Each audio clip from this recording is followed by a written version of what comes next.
Nah, setelah kalian menonton video pertama tadi, kalian pasti jadi langsung kebayangkan how important a bank is dalam rangka memperdayakan masyarakat dan ekonomi sebuah negara.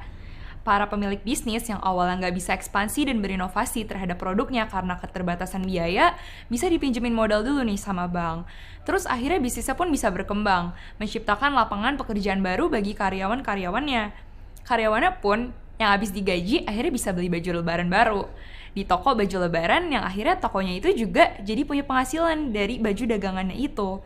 Dan terus-terusan semua siklus itu akan terus berkembang menjadi sebuah economic creation bagi suatu negara.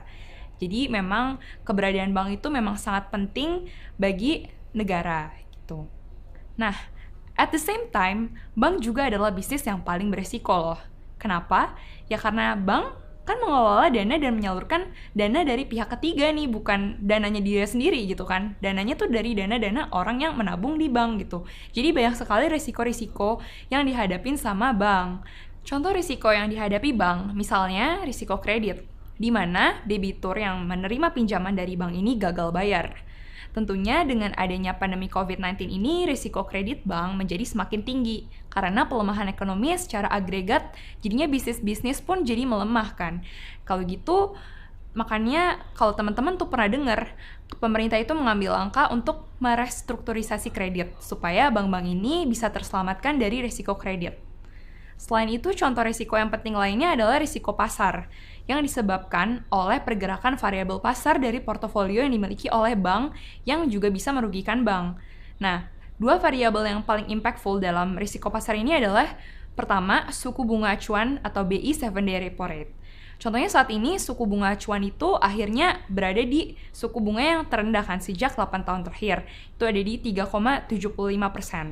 Nah, akhirnya kan secara nggak langsung lending rate-nya bank itu juga harus ikutan turun nih, menyesuaikan dengan suku bunga acuan gitu. Akhirnya tentunya net interest margin bank akan menjadi lebih kecil. Nah, selanjutnya variabel yang mempengaruhi itu seperti exchange rate atau nilai tukar gitu. Karena ketika bank melakukan transaksi derivatif, valuta asing atau forward, atau ketika dia punya utang atau ngutangin dalam bentuk mata uang asing, tentunya pergerakan exchange rate ini akan sangat berpengaruh beresiko bagi bank. Gitu. Jadi itu adalah contoh dua resiko yang sangat membuat bank itu menjadi bisnisnya itu menjadi risky gitu. Nah, makanya karena perannya yang secara fundamental itu dalam perekonomian negara itu sangat kuat gitu dan ditambah dengan resikonya juga sebenarnya besar gitu. Makanya pemerintah menetapkan pengawasan dan regulasi yang ketat bagi bank di bawah OJK atau Otoritas Jasa Keuangan dan dalam hal pengaturan moneternya dari Bank Indonesia. Jadi bank itu harus mengikuti peraturan-peraturan yang ditetapkan oleh OJK dan Bank Indonesia.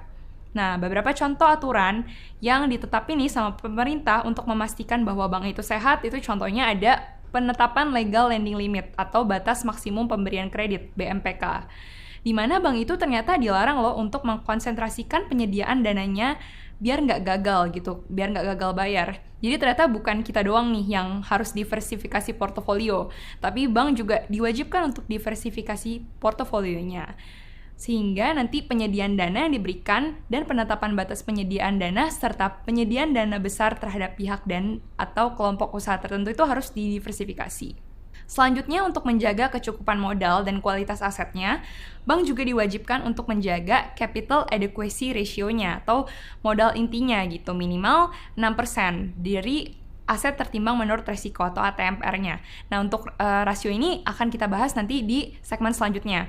Selain itu juga kalau kalian pernah dengar NPL, nah bank tuh juga diwajibkan untuk menjaga angka NPL atau non-performing loan, rasio kredit bermasalah di angka 5%, di bawah 5% oleh OJK gitu. Jadi nanti dua rasio ini kita bahas lebih dalam ya di segmen selanjutnya.